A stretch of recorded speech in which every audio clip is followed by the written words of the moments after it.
Namaste students, I JVN Indu, Assistant Professor, Department of Science and Technology, Faculty of Education and Methodology, Jayoti Vidyapeeth Women's University. Today I will discuss the numerical problem based upon KVL. So let's start. Students, KVL पे best numerical problem देखने से पहले हम लोग कुछ points recall करेंगे। अभी तक हम लोगों ने क्या देखा है कि जो केवीएल है, किरचॉफ्स वोल्टेज लॉ है, उसके अकॉर्डिंग क्या होता है, किसी भी क्लोज इलेक्ट्रिकल सर्किट के अंदर algebraic sum of all the electromotive forces and voltage drops will be equal to 0. It means किसी भी इलेक्ट्रिकल सर्किट के अंदर जितना भी इलेक्ट्रोमोटिव फोर्स है और जितना भी वोल्टेज ड्रॉप हो रहा है, उन दोनों का अगर हम लोग एल्जेब्राइक सम कर दें तो वो किसके इक्वल होगा? 0 के इक्वल होगा। तो हम इसको मैथमेटिकली क्या लिख सकते हैं? Summation of E plus summation of we equals to 0। Summation of e का क्या मीनिंग है? इलेक्ट्रोमोटिव फोर्सेस का summation plus summation of v का क्या मीनिंग है? जो वोल्टेज ड्रॉप हो रहा है सर्किट के अंदर वो। तो summation of E plus summation of we equals to क्या होगा? 0।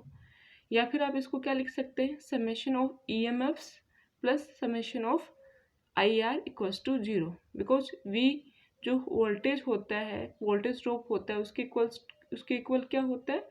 आई R, current into resistance. According to KCL, किसी भी नोड या जंक्शन पर जितना करंट एंटर कर रहा है और जितना करंट लीव कर रहा है उस नोड या जंक्शन से, तो जब हम जितना करंट एंटर कर रहा है और जितना करंट लीव कर रहा है, उन दोनों का जब हम लोग एल्जेब्राइक सम करते हैं तो वो किसके इक्वल आता है? 0 के इक्वल आता है। या फिर हम लोग बोल सकते हैं कि किसी नोड या जंक्शन पर जितना करंट एंटर करेगा और जितना करंट लीव करेगा, दोनों का वैल्यू क्या आएगी? सेम आएगी। तो according to KCL, summation of I equals to क्या होता है किसी भी नोड या जंक्शन पर? 0। जितना करंट एंटर करेगा उतना ही करंट उस नोड से क्या करेगा या जंक्शन से क्या करेगा? लीव करेगा। तो जब उनका हम समेशन सम करते हैं तो क्या आता है? वो 0 के इक्वल आता है। तो अकॉर्डिंग टू केसीएल क्या होगा? Summation of I equals to 0। तो आपको केवीएल पे बेस्ड जो न्यूमेरिकल प्रॉब्लम सोल्व करनी है स्टूडेंट्स, उसमें सबसे पहले आपको केवीएल का जो मैथमेटिकल स्टेटमेंट है, मैथमेटिकल एक्सप्रेशन है जो केवीएल के लॉ से निकाली है, वो तो आपको ध्यान में रखनी ही रखनी है। बात आती है केसीएल की, किरचॉफ्स करंट लॉ। तो किरचॉफ्स करंट लॉ जब हम लोग नोडल एनालिसिस थ्योरम पढ़ेंगे तो उस टाइम में हम लोग किरचॉफ्स करंट लॉ को अप्लाई करेंगे। तो इसका जो न्यूमेरिकल है वो हम लोग नोडल एनालिसिस थ्योरम के अंदर डिस्कस करेंगे। अभी फिलहाल हम लोग किसके न्यूमेरिकल्स डिस्कस करेंगे? जो किरचॉफ्स वोल्टेज लॉ पर बेस्ड होंगे। ठीक है, तो अब आपको क्या और ध्यान में रखना है? नोट के अंदर फर्स्ट चीज लिखी है मैंने, राइज इन पोटेंशियल। तो राइज इन पोटेंशियल का क्या मीनिंग है? जब आपका करंट सर्किट के अंदर जो करंट फ्लो कर रहा है वो नेगेटिव टर्मिनल से पॉजिटिव टर्मिनल की तरफ फ्लो कर रहा है, उसका डायरेक्शन किस तरफ है? Negative terminal to positive terminal की तरफ है। मीन्स कि वो पॉजिटिव टर्मिनल को लीव कर रहा है। तो ये कंडीशन कौन सी होती है? राइज इन पोटेंशियल की होती है। देखो यहाँ से नेगेटिव टू पॉजिटिव जा रहा है ना, मीन्स कि lower potential to higher potential current flow कर रहा है ना। तो ये क्या कर रहा है? पोटेंशियल को इंक्रीज कर रहा है, राइज कर रहा है। तो ये राइज इन पोटेंशियल की कंडीशन है। जब भी करंट सेल या बैटरी के नेगेटिव टर्मिनल से पॉजिटिव टर्मिनल की तरफ फ्लो करता है तो वो राइज इन पोटेंशियल की कंडीशन होती है। इसलिए हम इसके लिए साइन क्या लेते हैं? पॉजिटिव साइन लेते हैं। सपोज ये जो सेल है या फिर बैटरी है वो 5 वोल्ट का है, तो हम लोग क्या लेंगे? +5 लेंगे। ड्रॉप इन पोटेंशियल, इसमें क्या होगा? जब करंट सेल या बैटरी के पॉजिटिव टर्मिनल से नेगेटिव टर्मिनल की तरफ फ्लो होता है, मीन्स कि जब current higher potential to lower potential flow होता है तो उस कंडीशन के अंदर हमारा पोटेंशियल क्या हो रहा है, ड्रॉप हो रहा है, उसमें कुछ डिक्रीमेंट हो रहा है। ठीक है, तो जब भी हमारा current positive to negative flow करेगा तो उस कंडीशन में ये ड्रॉप इन पोटेंशियल की कंडीशन बनेगी। तो इसके अंदर क्या हो रहा है, हमारे पोटेंशियल में कमी हो रही है। तो कमी हो रही है, डिक्रीमेंट हो रहा है, तो इसलिए हम लोग साइन क्या लेंगे, नेगेटिव साइन लेंगे। तो आपको ये दो चीज़ें बहुत मेन है स्टूडेंट्स, इनको हमेशा अपने माइंड में रखना है। राइज इन पोटेंशियल की कंडीशन क्या होगी, जब हमारा current negative terminal to positive terminal की तरफ फ्लो करेगा वो हमारा राइज इन पोटेंशियल की कंडीशन होगी, और उसमें साइन क्या लेंगे, प्लस का साइन लेंगे, पॉजिटिव साइन लेंगे। और ड्रॉप इन पोटेंशियल की कंडीशन क्या होगी, जब हमारा current positive terminal to negative terminal की तरफ फ्लो करता है तो वो हमारा ड्रॉप इन पोटेंशियल की कंडीशन बनती है। मीन्स कि higher potential to lower potential जब करंट फ्लो करेगा तो वो हमारा ड्रॉप इन पोटेंशियल का कंडीशन बनेगा। तो सपोज ये 5 वोल्ट का बैटरी है और ड्रॉप इन पोटेंशियल का कंडीशन बन रहा है, तो इस पे साइन क्या आएगा, -5 हम लिखेंगे जब केवीएल अप्लाई करेंगे लूप में। ठीक है, नेक्स्ट पॉइंट है law of conservation of energy. It states that energy can neither be created nor destroyed, only converted from one form of energy to another. Conservation of energy का क्या principal है कि energy को ना तो हम create कर सकते हैं ना ही उसको डिस्ट्रॉय कर सकते हैं, उसको ओनली हम एक फॉर्म से दूसरी एनर्जी के फॉर्म में क्या कर सकते हैं, कन्वर्ट कर सकते हैं। इसकी एक फॉर्म से दूसरी फॉर्म में हम क्या कर सकते हैं, कन्वर्ट कर सकते हैं। एनर्जी को हम ना तो क्रिएट कर सकते हैं ना ही उसको डिस्ट्रॉय कर सकते हैं। जो किरचॉफ्स वोल्टेज लॉ होता है स्टूडेंट्स, वो principle of conservation of energy पे बेस्ड होता है। किरचॉफ्स वोल्टेज लॉ किस पे बेस्ड होता है, principle of conservation of energy पर बेस्ड होता है। नेक्स्ट है law of conservation of charge. It states that the electric charge can neither be created nor destroyed. Conservation of charge का क्या प्रिंसिपल है कि जो इलेक्ट्रिक चार्ज होता है उसको ना ही तो हम क्रिएट कर सकते हैं ना ही हम डिस्ट्रॉय कर सकते हैं। हमारा किरचॉफ्स करंट लॉ जो होता है वो principle of conservation of charge पे बेस्ड रहता है। तो आपको ये दो पॉइंट्स हमेशा ध्यान में रखने हैं कि जो हमारा किरचॉफ्स वोल्टेज लॉ है वो किस पे बेस्ड रहेगा, principle of conservation of energy, और किरचॉफ्स करंट लॉ किस पे बेस्ड रहेगा, principle of conservation of charge. Next है, आपको ध्यान में रखना है कि जो मैश है और लूप में डिफरेंस क्या होता है। कभी कभी हम जब न्यूमेरिकल सॉल्व करेंगे तो कभी हम लोग बोलेंगे मैश, कभी हम लोग बोलेंगे लूप। तो उसमें लूप और मैश में क्या डिफरेंस है वो आपको एक बार रिवाइज करा देती हूँ। A mesh is a closed path in a circuit with no other paths inside it, whereas a closed path of a network is called a loop. Mesh क्या होता है, मैश किसी सर्किट का, इलेक्ट्रिकल सर्किट का ऐसा closed path होता है जिसके अंदर कोई दूसरा क्लोज्ड पाथ नहीं आता है। ये सर्किट डायग्राम आपको नजर आ रहा है। तो इसमें मैश कौन कौन सा है, कितने मैसेज हैं इसके अंदर बताइए, राइट कितने मैसेज होंगे, 2 मैसेज हैं इसके अंदर। एक तो A B E F A, एक मैश तो ये है। अब इस मैश के अंदर इसको हम मैश क्यों बोलेंगे, क्योंकि इस क्लोज्ड पाथ के अंदर कोई दूसरा क्लोज्ड पाथ नहीं है ना। तो A B E F A क्या हो गया, मैश हो गया। अब क्या B C D E B, ये भी क्या एक मैश होगा, बिल्कुल होगा, बिकॉज इसके अंदर भी कोई दूसरा क्लोज्ड पाथ नहीं आ रहा ना। तो मैश किसी सर्किट का ऐसा क्लोज्ड पाथ होता है जिसके अंदर कोई दूसरा क्लोज्ड पाथ ना आए। लूप क्या होता है, लूप कोई भी क्लोज्ड पाथ है सर्किट का। तो यहाँ पे कितने लूप्स है, टोटल 3 लूप है। एक तो A B E F A, एक है B C D E B, और एक लूप कौन सा है सोचिए, right, A C D F A, ये भी एक क्लोज्ड पाथ है, इसलिए ये भी क्या है, एक लूप है। हर एक मेश लूप होगा, बट ये नेसेसरी नहीं है, ये आवश्यक नहीं है कि हर एक मेश, हर एक लूप मेश हो। मीन्स हर एक मेश क्या होगा, लूप होगा, बट हर एक लूप ज़रूरी नहीं है कि वो मेश होगा। ठीक है, अब आते हैं जो किरचॉफ वोल्टेज लॉ के न्यूमेरिकल्स हम लोग सोल्व करेंगे, वो 3 टाइप्स में बेटा है। 3 टाइप्स के न्यूमेरिकल्स हम लोग सोल्व करेंगे किरचॉफ वोल्टेज लॉ के अंदर। तो जो फर्स्ट टाइप का न्यूमेरिकल है वो आपको देखने को मिलेगा, जिसके अंदर क्या क्या प्रेजेंट रहेंगे, voltage sources and resistance. Means कि आपको ऐसा सर्किट नज़र आएगा, उस सर्किट के अंदर ओनली वोल्टेज सोर्सेस रहेंगे और रेजिस्टेंस रहेंगे, इसके अलावा कोई तीसरा उसके अंदर कोई सोर्स या एलिमेंट नहीं रहेगा।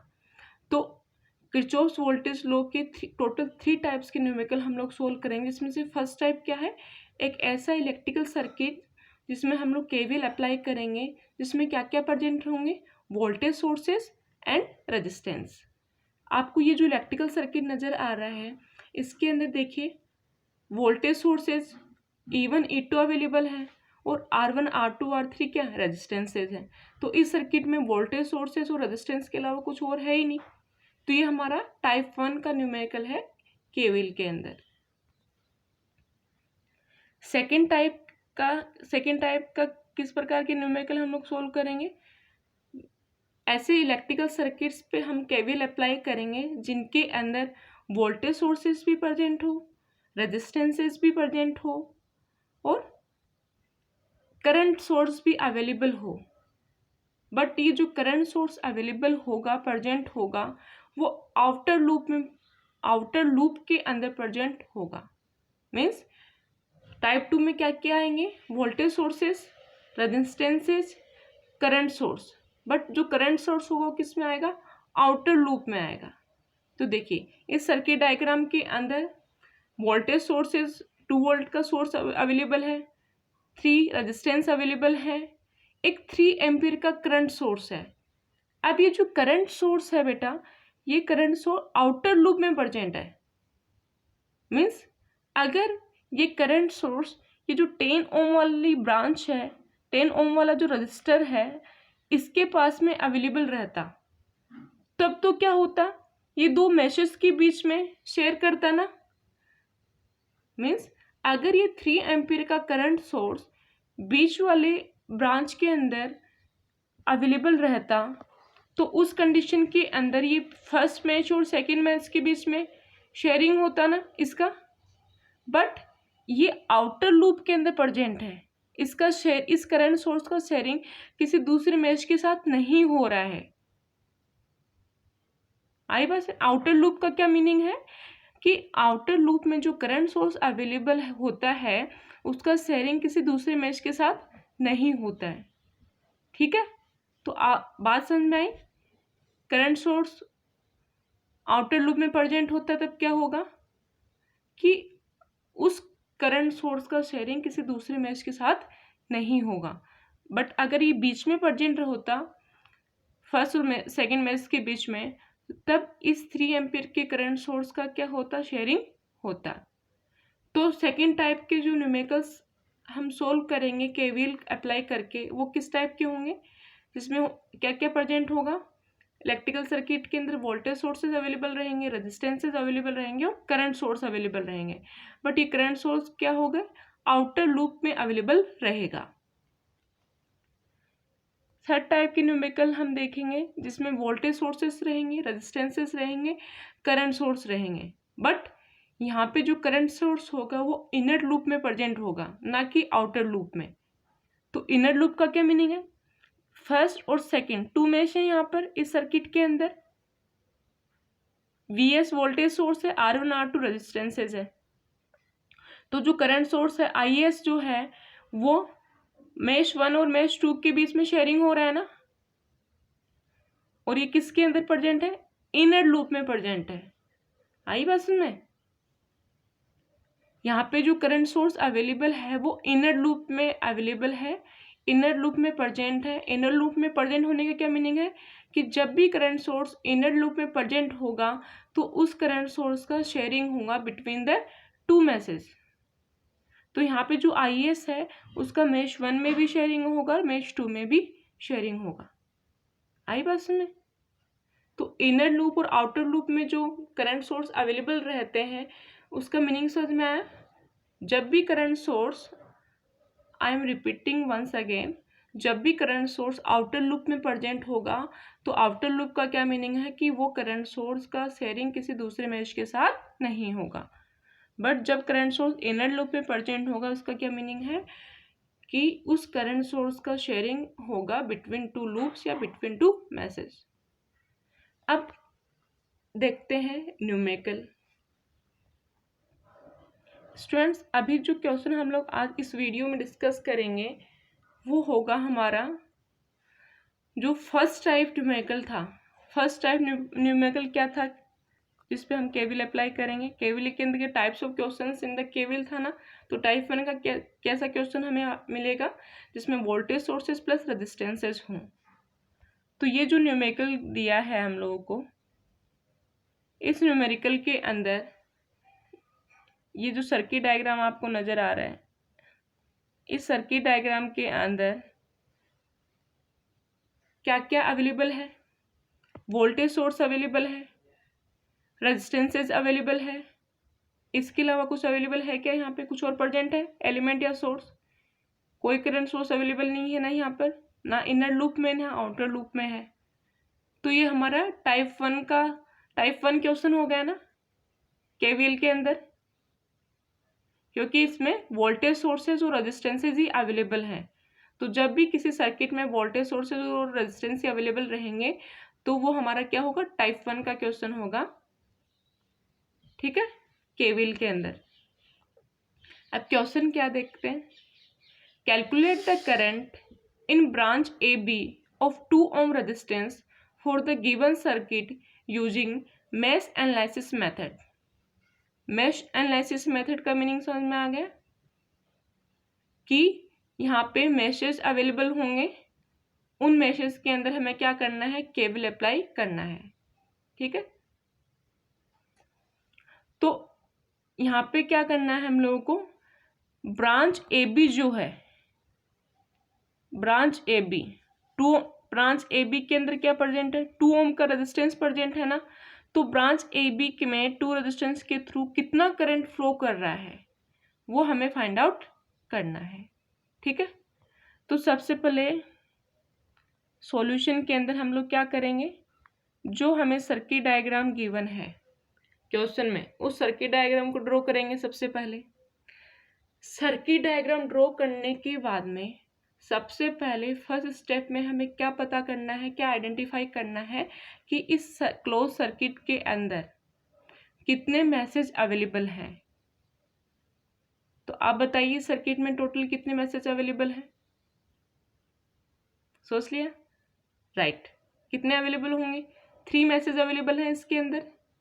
आई बस में 3 क्लोज्ड पाथ हैं इसके अंदर, और जो 3 क्लोज पाथ हैं उनके इनसाइड कोई दूसरा क्लोज पाथ नहीं है। इट मीन्स कि यहाँ पे 3 मैसेज हैं।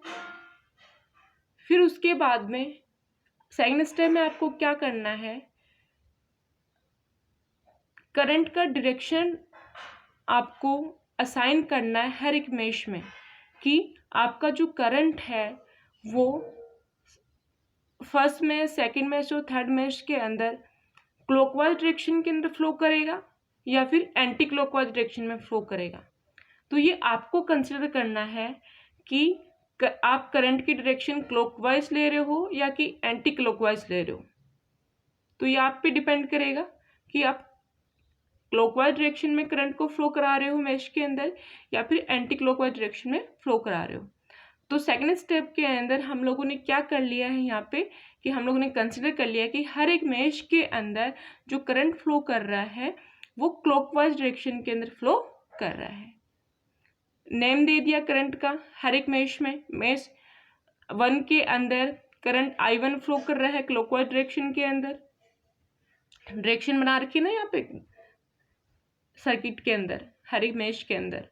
तो मेश 2 जो है उसमें I2 करंट फ्लो कर रहा है और जो मेश 3 है उसके अंदर I3 करंट फ्लो कर रहा है।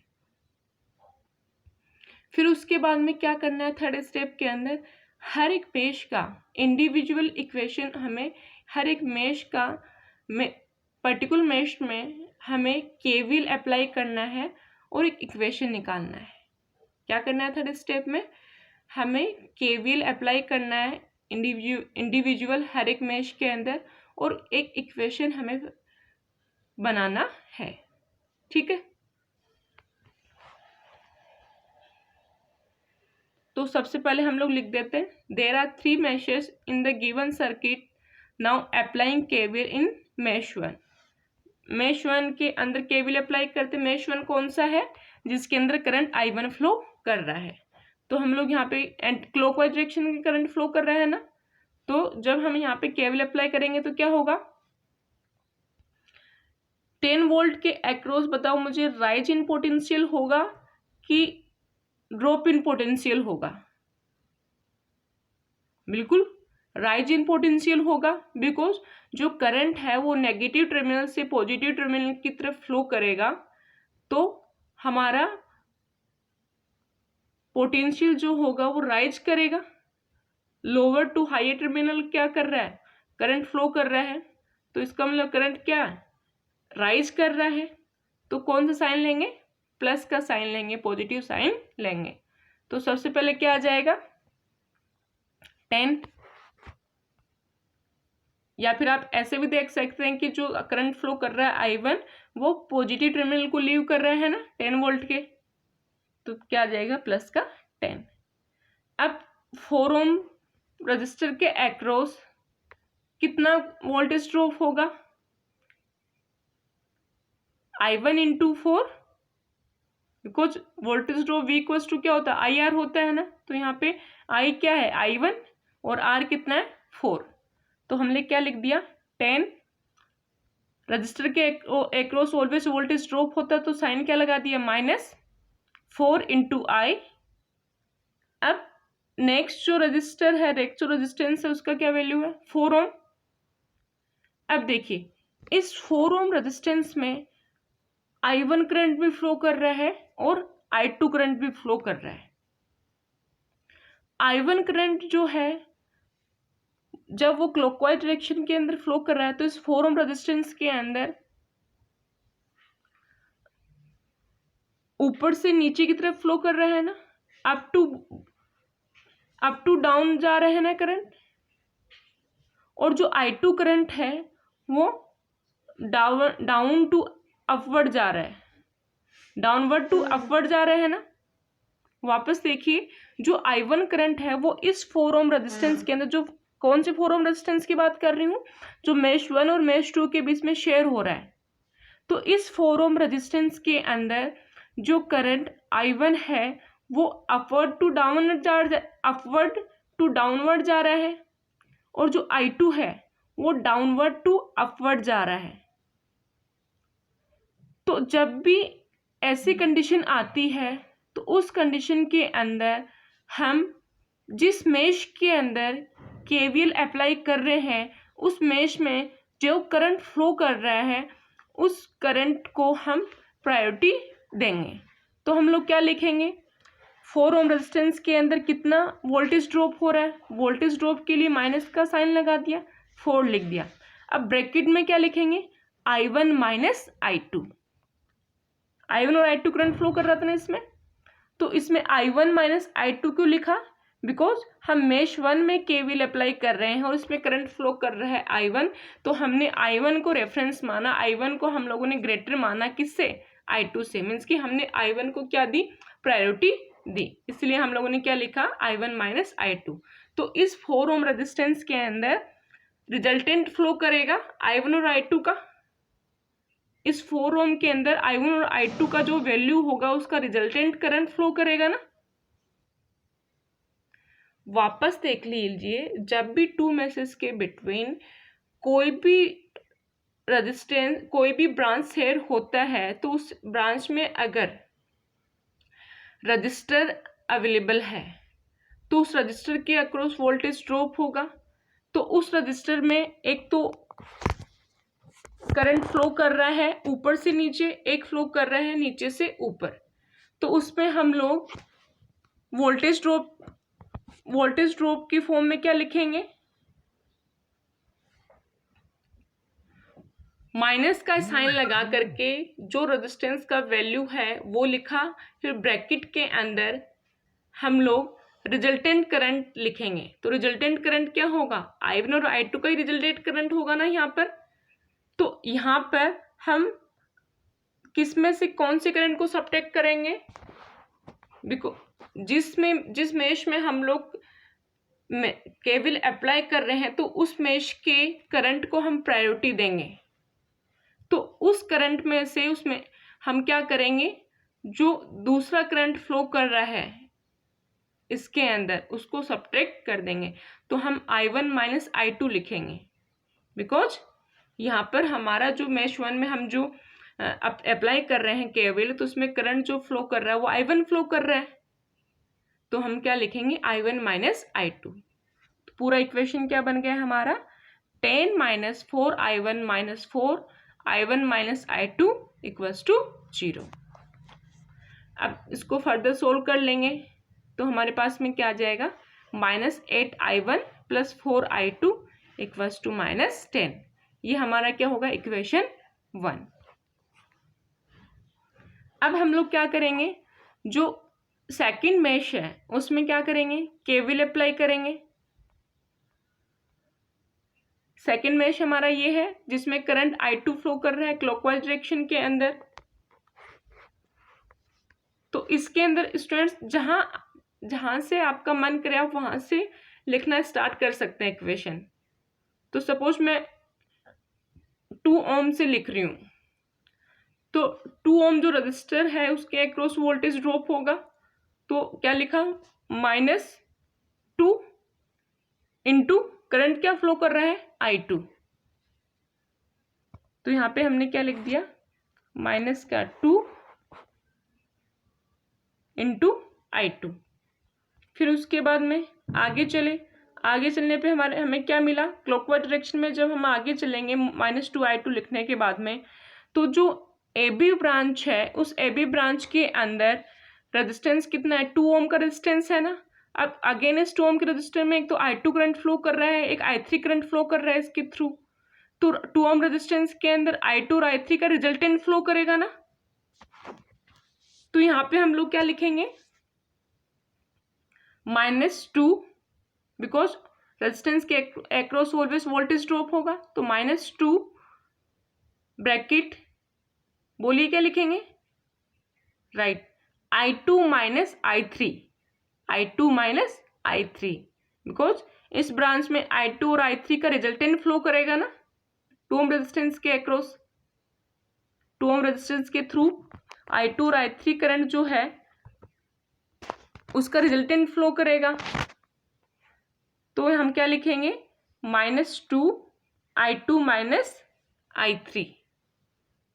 अगेन आगे जाएंगे तो क्या होगा, 4 ओम का रेजिस्टेंस मिला, क्लॉकवाइज डायरेक्शन में जब करंट फ्लो कर रहा है तो उसको आगे क्या मिला, 4 ओम का रेजिस्टेंस मिला, उसके अक्रॉस अगेन क्या होगा, वोल्टेज ड्रॉप होगा। तो क्या लिखेंगे उसको, -4। अब इस 4 ओम रेजिस्टेंस में I1 और I2 करंट का रिजल्टेंट फ्लो करेगा ना, बट हम मेश 2 में केवीएल अप्लाई कर रहे हैं तो I2 को प्रायोरिटी देंगे।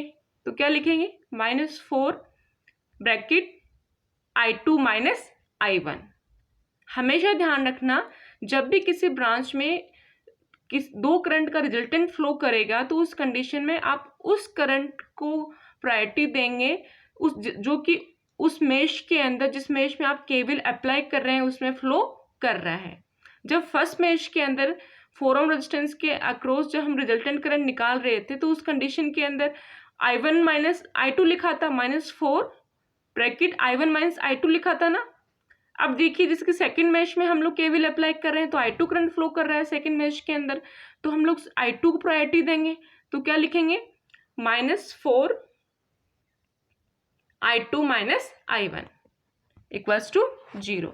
तो हमारा क्या आ जाएगा, -2 I2 minus I3 -4 I2 minus I1 equals to 0। इसको फर्दर सोल्व करेंगे तो क्या हो जाएगा, -2 I2 माइनस I3 को 2 से मल्टीप्लाई कर -2 से मल्टीप्लाई कर देंगे ना, तो -2 I2 माइनस I3 के पहले माइनस है और 2 के पहले भी माइनस है, तो माइनस माइनस प्लस हो गया, 2 I3 minus 4 I2 plus 4 I1 हो जाएगा। ब्रैकेट के अंदर जब हम -4 को मल्टीप्लाई करेंगे इक्वल्स टू क्या हो जाएगा, 0। इसको फर्दर सोल्व करेंगे तो हमारे पास में इक्वेशन 2 में क्या आएगा, 4 I1 minus 8 I2 plus 2 I3 equals to 0। ये हमारा क्या हो गया, इक्वेशन 2 हो गया। इसी तरह जो मेश 3 है, इस मेश 3 के अंदर हम लोग क्या करेंगे, केवीएल अप्लाई करेंगे। मेश 3 कौन सा है, जिसके अंदर मेश 3 कौन सा है जिसमें करंट I3 फ्लो कर रहा है।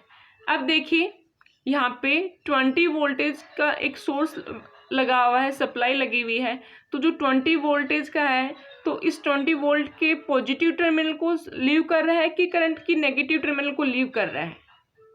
I3 क्लॉकवाइज डायरेक्शन में फ्लो कर रहा है तो 20 वोल्ट के पॉजिटिव टर्मिनल में तो वो एंटर करेगा और इसके नेगेटिव टर्मिनल को ये क्या करेगा, लीव करेगा। तो higher potential to lower potential यहाँ पे करंट फ्लो कर रहा है, higher potential terminal to lower potential terminal यहाँ पे करंट फ्लो कर रहा है। तो क्या होगा, कौन सी कंडीशन आएगी,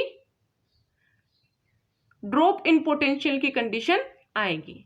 तो हम क्या लिखेंगे, केवीएल जब अप्लाई करेंगे तो -20 देन क्लॉकवाइज डायरेक्शन में आगे चले तो 2 ओम आएगा। इस 2 ओम के अंदर I2 और I3 करंट का रिजल्टेंट फ्लो करेगा। हम मेश 3 के अंदर केवीएल अप्लाई कर रहे हैं तो मेश 3 में करंट क्या फ्लो कर रहा है, I3, तो हम प्रायोरिटी किसको देंगे, I3 को देंगे। तो 2 ओम रेजिस्टेंस के अक्रॉस वोल्टेज ड्रॉप क्या होगा, -2 इंटू I3 माइनस I2।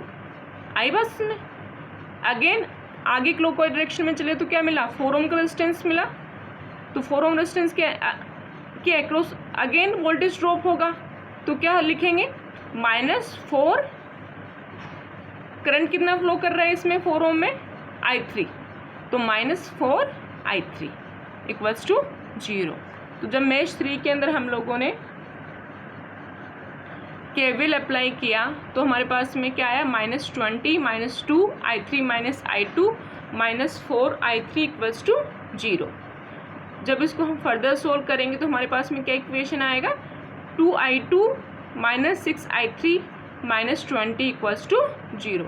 तो ये हमारा इक्वेशन नंबर 3 हो गया। अब देखिए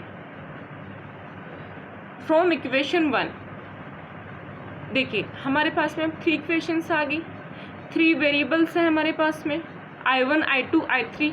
तो 3 वेरिएबल्स की वैल्यू हम लोग कैलकुलेट कर सकते हैं इजीली। और फिर उसके बाद में जो AB ब्रांच है उसमें 2 ओम रेजिस्टेंस जो लगा हुआ है उसके थ्रू कितना करंट फ्लो करेगा वो भी हम लोग फाइंड आउट कर सकते हैं। तो सबसे पहले हमें क्या करना है, I1 I2 I3 का वैल्यू कैलकुलेट करना है। तो इक्वेशन नंबर 1 क्या थी हमारी, -8 I1 plus 4 I2 equals to -10 था ना। तो यहाँ पे हम लोग क्या कर सकते हैं, I1 का वैल्यू फाइंड आउट कर सकते हैं। तो क्या होगा, -8 I1 इक्वल्स टू -10, 4 I2 को हम राइट साइड में लेके आ गए तो माइनस का 4 I2 हो गया। तो -8 Y1 इक्वल्स टू -10 -4 I2 में से क्या कॉमन आ रहा है, 2 कॉमन आ रहा है। तो 2 कॉमन आया तो क्या बना हमारे पास में, -4 I1। कॉमन आने का 2 कॉमन आने का क्या मतलब है कि हम 2 का राइट साइड में और लेफ्ट साइड में दोनों में क्या कर रहे हैं, डिवाइड कर रहे हैं। तो डिवाइड किया तो क्या आया, -4i1 लेफ्ट साइड में, राइट साइड में क्या आएगा, इक्वल टू -5 -2i2। अब यहाँ से i1 का वैल्यू कैलकुलेट करेंगे तो क्या होगा, i1 इक्वल्स टू माइनस का साइन उधर चला जाएगा, 4 जो मल्टीप्लाई में था i1 के वो डिवाइड में चला जाएगा इधर, तो क्या हो जाएगा, i1 equals to minus bracket -5 -2i2 upon 4। तो i1 इक्वल्स टू क्या हो गया, 5 माइनस माइनस मल्टीप्लाई हुआ तो प्लस हो गया, माइनस माइनस अगेन मल्टीप्लाई हुआ तो प्लस हो गया, 2i2 अपॉन 4 आ गया। तो ये हमारा i1 का वैल्यू आ गया। अब जो i1 का वैल्यू आया है उसको हम लोग रखेंगे इक्वेशन नंबर 2 के अंदर। इक्वेशन नंबर 2 कौन सा था हमारा,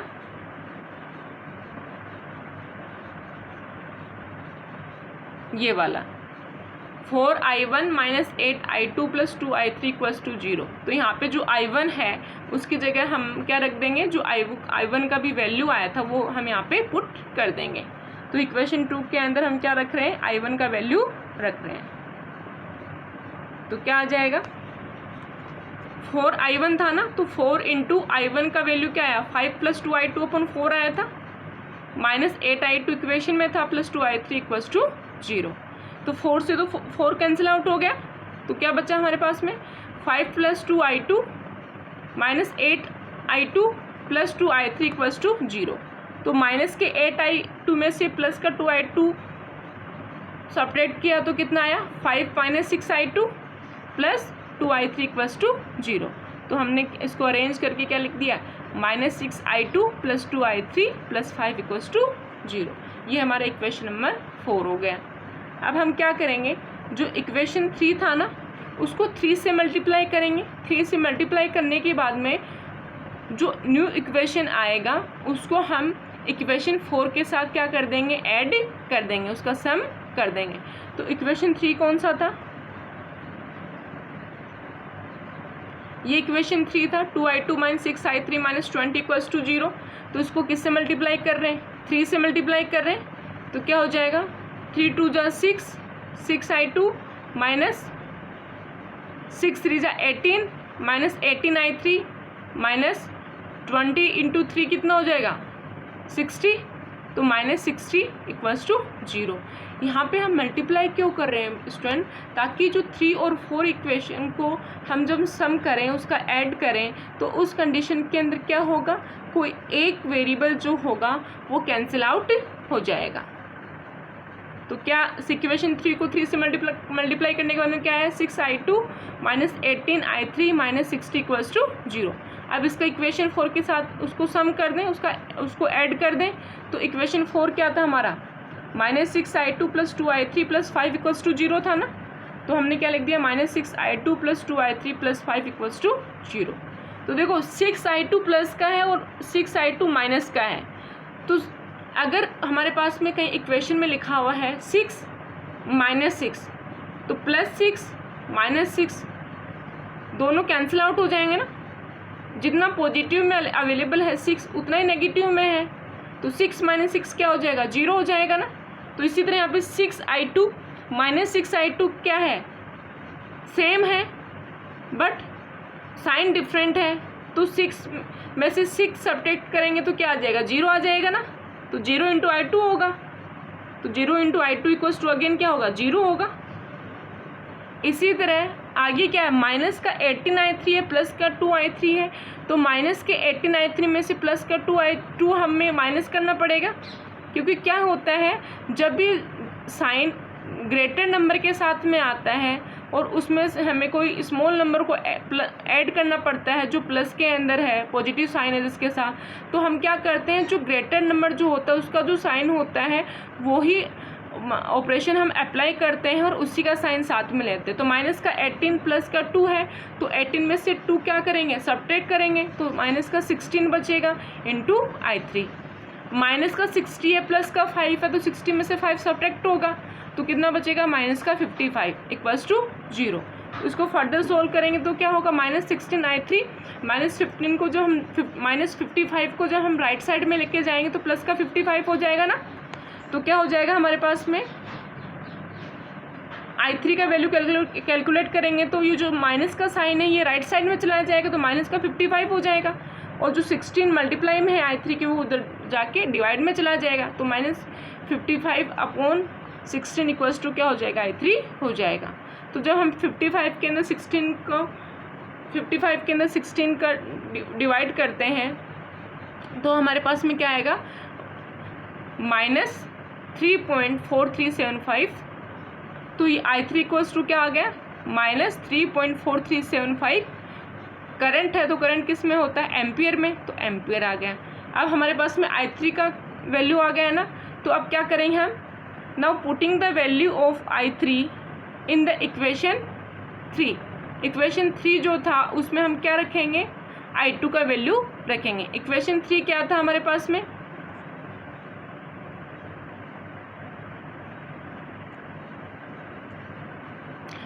ये +2i2 -6i3 -20 इक्वल्स टू 0 था ना। तो इसमें i3 का वैल्यू पुट कर दो,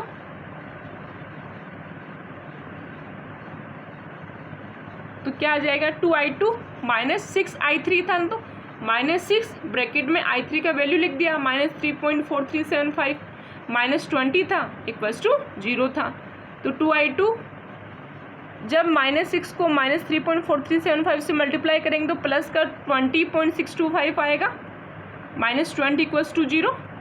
अब जब इसको सोल्व करेंगे तो हमारे पास में i2 का क्या वैल्यू आ जाएगा, -0.3125 एम्पियर। अब आपको ध्यान हो तो हमने i1 का वैल्यू कैलकुलेट किया था ना i2 की फॉर्म में, तो हम वहाँ पे अगर i2 का वैल्यू ये पुट कर दें तो हमें i1 का वैल्यू पता चल जाएगा ना। तो अब क्या करेंगे हम लोग, now putting the value of i2 in i1 equals to 5 + 2i2 upon 4। i1 equals to क्या आया था, 5 + 2i2 अपॉन 4 आया था ना। तो यहाँ पे i2 का वैल्यू पुट कर देंगे तो हमें i1 का वैल्यू मिल जाएगा। तो i1 इक्वल्स टू 5 + 2 ब्रैकेट में क्या लिखेंगे, i2 का वैल्यू क्या आया था, -0.3125 अपॉन क्या आ गया, 4 आ गया। तो 2 को -0.3125 से मल्टीप्लाई करेंगे तो क्या आएगा, -0.625 आएगा अपॉन 4 आ गया। जब इसको सॉल्व करेंगे तो क्या आएगा, 4.375 अपॉन 4। जब इसका 4 को डिवाइड करेंगे 4 का डिवाइड करेंगे 4.375 में तो क्या आ जाएगा हमारे पास में, i1 इक्वल्स टू 1.09375 एम्पियर। तो अब हमें i1 i2 i3 तीनों का वैल्यू मिल गया है ना। अब हमें क्या करना है, ए बी ब्रांच के अंदर जो रिजल्टेंट करंट फ्लो कर रहा है उसका वैल्यू कैलकुलेट करना है। तो देखिए ए बी ब्रांच कौन सा था हमारा, ये रहा, ये ए बी ब्रांच था। इस ए बी ब्रांच में कौन कौन सा करंट फ्लो कर रहा है, i2 और i3 फ्लो कर रहा है ना। तो i2 और i3 का रिजल्टेंट ही इस ब्रांच के अंदर फ्लो करेगा। तो अब रिजल्टेंट कैसे निकालेंगे, तो हमेशा ध्यान में रखना जब भी एक ब्रांच के अंदर हमें रिजल्टेंट करंट फाइंड आउट करना है, जब उसमें 2 करंट फ्लो कर रहे हैं और उनका रिजल्टेंट निकालना है, तो हम जो करंट का वैल्यू ग्रेटर होगा उसमें से सबट्रैक्ट कर देंगे उस करंट के वैल्यू को जिसका वैल्यू क्या होगा, लेस होगा। तो यहाँ पे i2 का वैल्यू क्या आया था,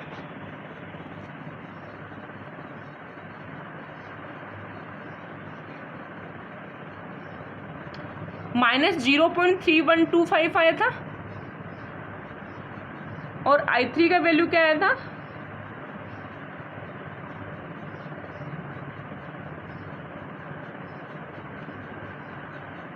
i3 का वैल्यू आया था हमारे पास में -3.4375 एम्पियर। तो इसमें से इन दोनों में से ग्रेटर कौन सा होगा भैया, i2 ग्रेटर होगा ना। i2 ग्रेटर क्यों होगा, देखिए सपोज एक -1 है, एक -1 है, एक -3 है, तो -1 और -3 में से ग्रेटर कौन सा होगा? -1। अगर प्लस के अंदर 1 है और 3 है और 1 और 3 को 3 में से हमें ग्रेटर फाइंड आउट करना है, तो प्लस का 1 और प्लस के 3 में से ग्रेटर तो प्लस का 3 होता है। बट जब माइनस की बात आती है तो जैसे कि -1 और -3 है, दोनों में से हमें फाइंड आउट करना है कि कौन सा नंबर ग्रेटर है। तो हमेशा ध्यान रखना इसके अंदर जिसका वैल्यू कम होगा वो नंबर क्या होगा? ग्रेटर होगा। तो -1 और -3 इसमें से ग्रेटर कौन सा होगा? -1 होगा।